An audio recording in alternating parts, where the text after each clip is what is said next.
Good day guys. Yan, lumabas ako. Banding with Miss Sharon. Ayan, sinundo niya ako para mag-relax sa labas. Kasama siya, napakabait. Ayan. Dahil mainit ang panahon, mas pinili naming mag-stay sa coffee shop.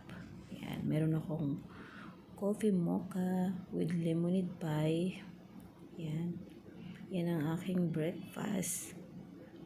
Yan. Masarap siya. Matamis. Tsaka medyo mapait na kape.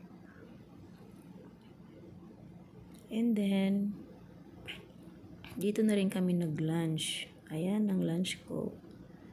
Salad with shrimp, sweet corn, celery, carrots, fresh tomato, lettuce, pa ba yan? Avocado. Yan. Sarap siya guys. Then, meron din akong smoothie, blueberry. Yan yung ininom ko. Yan.